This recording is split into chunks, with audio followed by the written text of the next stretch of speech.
E aí, amiguinhas, tudo bom com vocês? Estamos aqui para falar uma lista, sim, uma lista com 7 filmes sobre nazismo. Exatamente, amiguinhos, eu quero que vocês venham comigo que essa lista está muito legal. Mas antes de irmos para a vídeo, já deixa seu like e se inscreva no canal. Bora para o vídeo!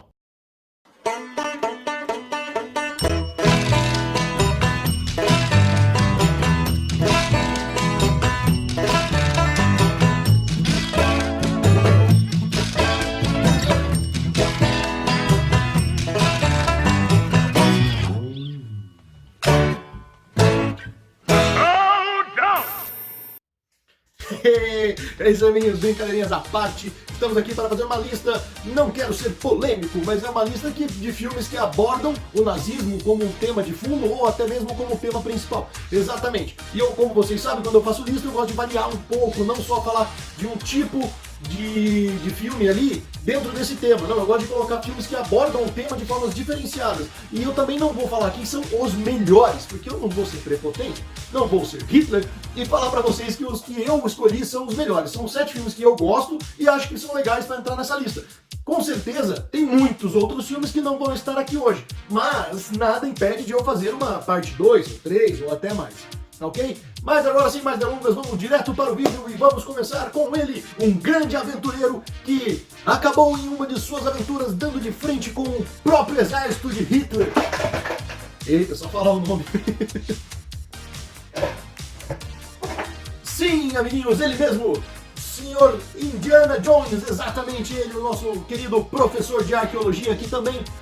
Trabalha como arqueólogo e aventureiro nas suas horas vagas, exatamente. Ele que foi atrás da Arca da Aliança. E qual é o filme que eu vou falar aqui? Exatamente esse, Indiana Jones e os Caçadores da Arca Perdida, o filme de 1981. Ali o filme de Steven Spielberg e George Lucas, exatamente. Essa duplinha sensacional, que tem como seu protagonista o próprio Harrison Ford, exatamente. O filme conta a história do Indiana Jones, que é esse professor de arqueologia e arqueólogo, que ele é contratado para encontrar a Arca da Aliança. Exatamente, essa mesma arca que guarda os 10 mandamentos que foram dados a Moisés no Monte Horebe. Exatamente, para quem é o maior conhecedor da Bíblia sabe do que estamos falando.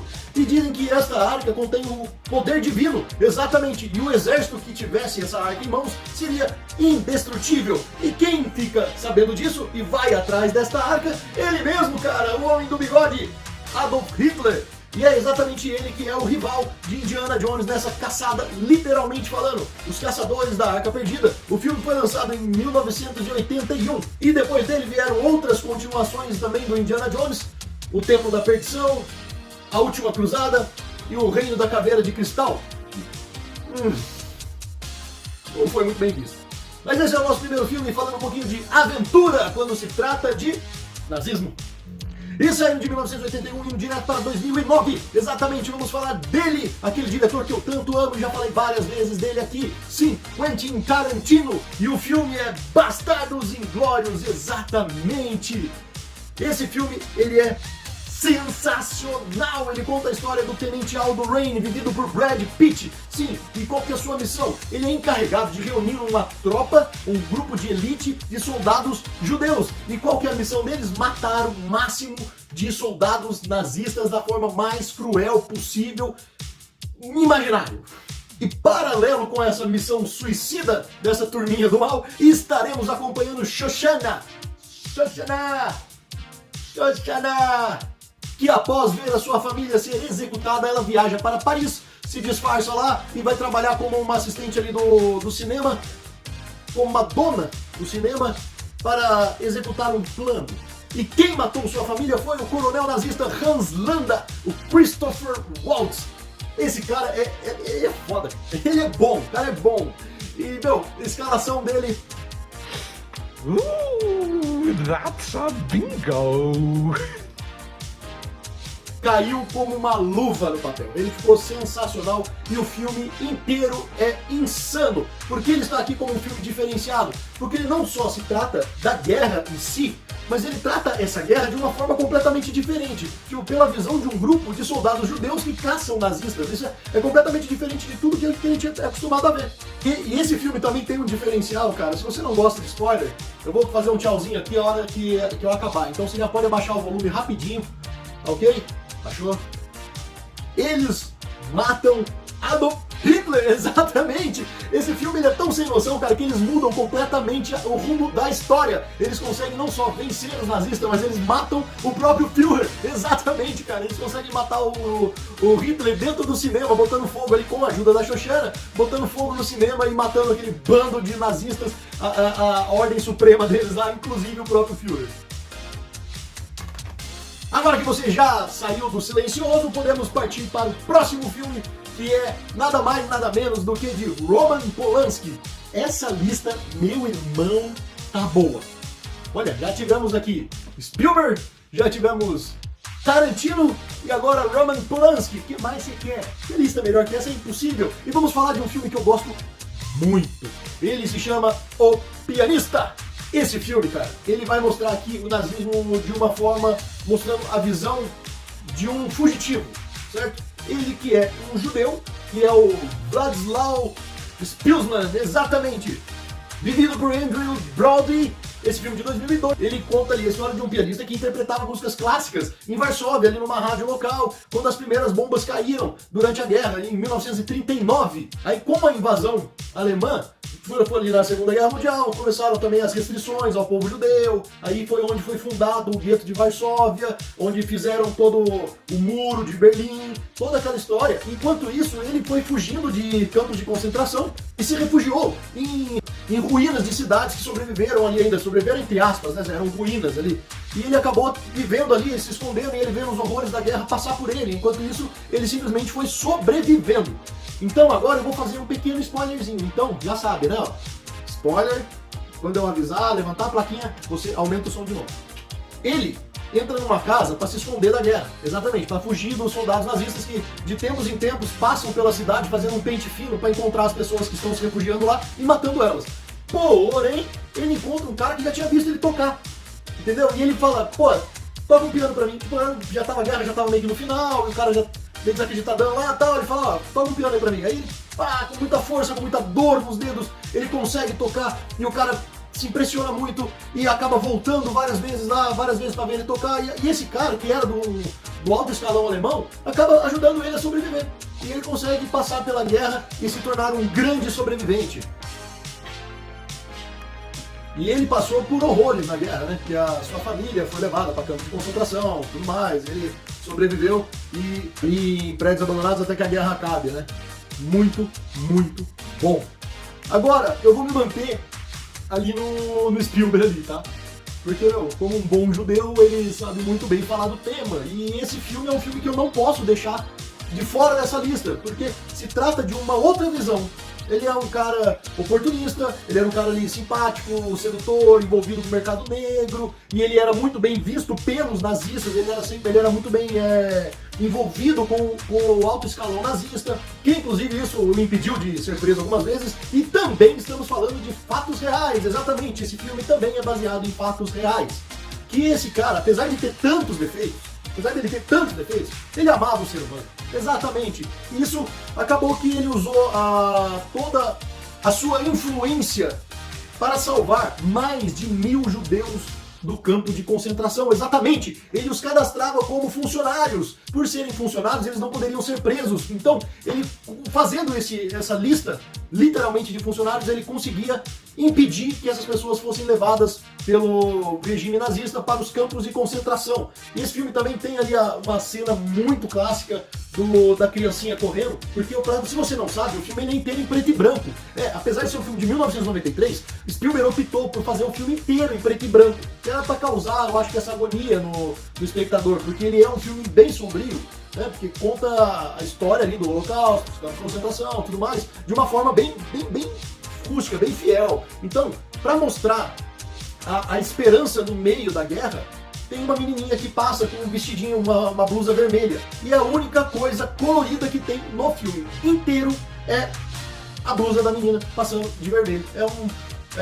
Foi uma passagem simbólica do filme e que, pela genialidade de Spielberg, conseguiu deixar uma marca muito forte nesse filme, e é por isso que ele tá aqui, que mostra a visão de alguém que era um comerciante, que acabava que vivia às custas do nazismo e acabou usando a sua própria influência para salvar milhões de pessoas. Então esse filme é sensacional, não preciso falar mais nada. Se você não assistiu, não sabe o que tá perdendo. Agora, vamos pular lá para trás para algo mais antigo, porém não menos genial. Sim, depois de falar de Spielberg, depois de falar de Polanski, depois de falar de Tarantino, depois de falar dessa turma toda aí, vamos falar agora de alguém que marcou mais ainda o cinema, exatamente.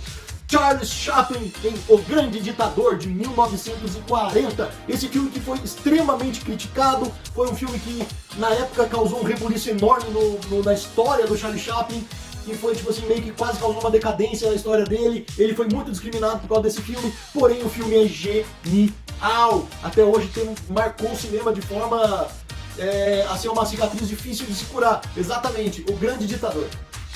Ele conta a história de Adnoid Lincoln, vivido por Charlie Chaplin, e assume o governo de Tomainia, exatamente. E ele acredita ali numa raça puramente ariana, né? E ele começa a discriminar os judeus locais, né? E que essa situação ela é desconhecida por um cara que é um barbeiro local ali judeu, também vivido por Charlie Chaplin, que está hospitalizado devido à participação numa batalha na Primeira Guerra.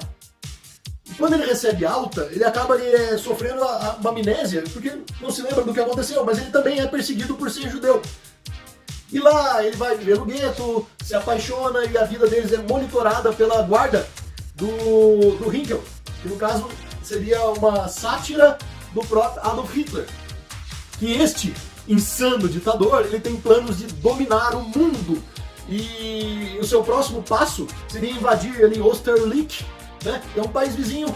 E para tanto, ele negocia um acordo com o Benzino Napaloni, que é o ditador de Bactéria. É uma viagem muito louca do Charlie Chaplin, exatamente. São países fictícios que acabavam tendo ali uma ligação direta com a história real ali da Itália, né? Mussolini, Hitler, essas coisas todas. Então ele faz essa brincadeira e tem aquela cena icônica, sensacional do ditador brincando com um globo de inflável, como se ele estivesse brincando com um planeta, brincando com o mundo que ele quer conquistar. Esse filme realmente é um filme muito, muito legal. Vale a pena dar uma procurada, apesar dele ser bem antigo, 1940. Mas, cara, não é por ser antigo que ele deixa de ser bom, porque o filme é bom. E, pô, é Charlie Chaplin, né? Se você nunca viu um filme do Charlie Chaplin e tá falando assim, esses velhos ficam falando esse filme velho, cara, é 1940. Eu nasci, 46 anos depois disso. E ainda acho os filmes dele muito legais. Inclusive, no caso, os dois que eu mais gosto, com certeza, é esse e Tempos Modernos. Se você não assistiu, pelo menos o Tempos Modernos assista, que é uma comédia, ele é muito bom, é um filme tocante, e é a genialidade de Charlie Chaplin, que por muito tempo não foi reconhecida. Agora, de 1940, vamos passar para 2005, exatamente, um filme de Oliver Richard Bilge. Esse eu acho que você não conhece, mas é um filme obrigatório de estar aqui, porque não poderia deixar de mostrar um ponto de vista também dos próprios nazistas. Sim, A Queda, As Últimas Horas de Hitler. Esse filme conta a história de Traud Jungle, exatamente uma mulher ali que trabalhava como uma secretária direta do Führer, né, do Adolf Hitler, e ela vai narrando a história ali da Segunda Guerra Mundial, dos últimos dias onde Hitler estava refugiado dentro de um quarto de segurança máxima. No caso, o bunker, né, onde dizem que lá ele se suicidou. E também é uma história meio controversa aí, existem teorias e teorias, né? Mas a história dos livros é essa. E ele se suicidou dentro do bunker. E esse filme também, ele além dele ser um filme muito bem feito, que narra a história de uma maneira bem real, bem realista, e mostra bem, assim, você se sente convencido exatamente que aquilo aconteceu, esse filme também gerou memes impressionantes, exatamente. Aquele do Hitler, exatamente, cara. Sabe aquele que você tem N narrações aí, que eles mudam a dublagem ou mudam a legenda do vídeo dele falando vamos invadir aqui, vamos invadir ali, não sei o que. Cara, dá uma olhada nos memes desse filme, é o melhor que o outro, cara. Mas realmente esse filme não podia deixar de estar nessa lista, porque é o ponto de vista das pessoas mais próximas do personagem mais icônico da época. Porque, querendo ou não, mesmo ele tendo sido o maior vilão do mundo, né, literalmente vilão do mundo, ele foi o personagem que marcou essa época. A Segunda Guerra Mundial já vem na hora da sua cabeça Adolf Hitler. Exatamente, se você falar de Star Wars, vem na hora Darth Vader. É a mesma comparação. Então, esse filme mostra as últimas horas dele, todo o sofrimento psicológico que ele teve, no sentido de ele estar preso e não conseguir fugir dali. Então ele tenta tramar, ele ainda quer sobreviver, mesmo sabendo que ele está preso, ele ainda quer ser aquele político, ele ainda quer ser influente como ele era, ele ainda quer realizar o sonho de conquista dele, mas ele não consegue, porque ele literalmente perdeu a guerra. E ele não aceita que acabou, então mostra ele definhando até ele aceitar a sua derrota e assim, por fim, a própria vida, dentro de um bunker escondido no meio do nada, ok? Talvez essa não seja a verdadeira história, não sei. Como eu disse, existem várias teorias da conspiração que dizem até que o Führer Hitler fugiu aqui para a Argentina, ele chegou até a morar no Brasil, a ossada encontrada lá, que no caso seria do Hitler, era de uma mulher, sabe? Tem várias teorias aí, mas não. Por enquanto a gente acredita que sim, ele morreu dentro da gaiola dele lá e se matou lá dentro porque ele não aceitou perder a guerra. Agora, vamos para finalizar com eu acho que é o filme mais, ao mesmo tempo bonitinho, ao mesmo tempo melancólico, ao mesmo tempo feliz, ao mesmo tempo triste. É um filme que mexe com todas as nossas emoções. É um filme de Roberto Benigni. Se você não adivinhou ainda que filme é esse, uma última dica. Ele levou o Oscar em cima de Central do Brasil. Exatamente! Roberto Benigni ganhou da nossa querida Fernanda Montenegro, né? Eu acredito que com uma certa justiça. Não que Central do Brasil não seja bom, não estou falando disso, é um filme brasileiro que eu acho ele muito bom, acho ele muito legal. Realmente complicou o meio campo ali, cara, engrossou o caldo. Botou caroço no burro. Sim, se você adivinhou, estamos falando de A Vida é Bela. Bom dia, princesa!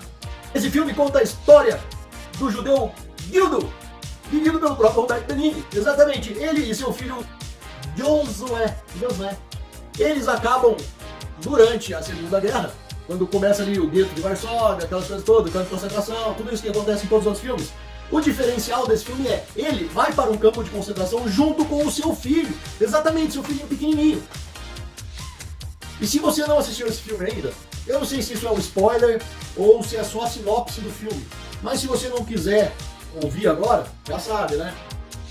Abaixa o som que eu aviso a hora que eu terminar. Ele e seu filho são levados para um campo de concentração, onde ele é afastado da mulher, certo? Então ele acaba ficando com o filho dele escondido dentro do campo de concentração e para ele não passar, para ele não deixar o filho dele sofrer a realidade da guerra, ele inventa um jogo onde ele fala para a criança que ele tem que se esconder e no final desse jogo ele ganharia um prêmio, entendeu?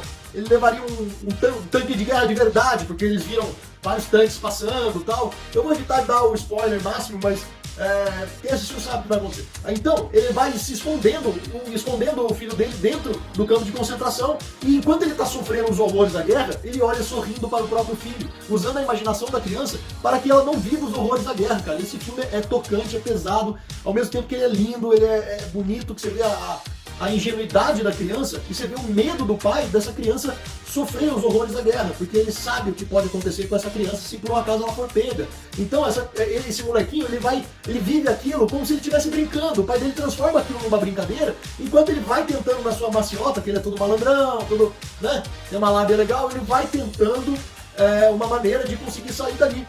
Tá? Então ele passa por todos os horrores da guerra, desse período que ele ficou no campo de concentração, falando pro filho dele que aquilo não passava de uma brincadeira, enquanto ele por dentro ia morrendo, entendeu? Não só por dentro como por fora, ele definhando, mostrando pro filho dele que aquilo é uma brincadeira e não deixando a inocência da criança ser perdida por causa dos horrores da guerra. Então se esse cara não merece o prêmio de melhor pai da história, eu não sei quem que leva esse então. E é isso aí, amiguinhos, é com esses filmes maravilhosos que eu vou deixando essa lista pra vocês. E não se esqueçam de curtir esse vídeo. Se você não curtiu lá no começo, curte agora, tá? E já se inscreva no canal que eu tô precisando muito da inscrição de vocês, meus caros colegas, meus amiguinhos do coração. Eu preciso muito que você que assistiu esse vídeo também se inscreva, cara. Faz essa por nós, não vai interferir em nada pra você. Se você não ativar o sininho, que eu peço pra vocês ativarem, mas caso você não ative, você não vai receber notificação, porque eu escuto muito isso. Ah, vai ficar recebendo notificação. Não, cara, o YouTube não faz isso se você não pedir. Então, se por acaso você se inscrever, já vai estar me ajudando muito. Mas se você se inscrever e acionar o sininho, você vai estar falando com o YouTube que você gosta mesmo do que você está vendo. E isso ele vai incentivar o YouTube a colocar os meus vídeos em evidência e assim vai me incentivar a fazer coisas cada vez melhores e com mais qualidade e com mais temas e com mais variedades para vocês. Então, amiguinhos, se inscreva no canal, deixa seu like, ativa o sininho, me siga nas redes sociais, não se esquecendo que eu estou com uma página nova no Facebook agora, que antes era para By Connery Dark, que era o meu canal antigo. Então, como eu não consegui mudar o nome, agora eu criei uma nova. Então é o Cinecone Face, exatamente, @Cinecone Face ou só Cinecone. Exatamente, amiguinhos. Então é com esse pedido que eu deixo vocês aqui. Um forte beijo pra vocês e tchau! To do away with greed, with hate and intolerance. Let us fight for a world of reason. A world where science and progress will lead to all men's happiness. Soldiers, in the name of democracy, let us all unite!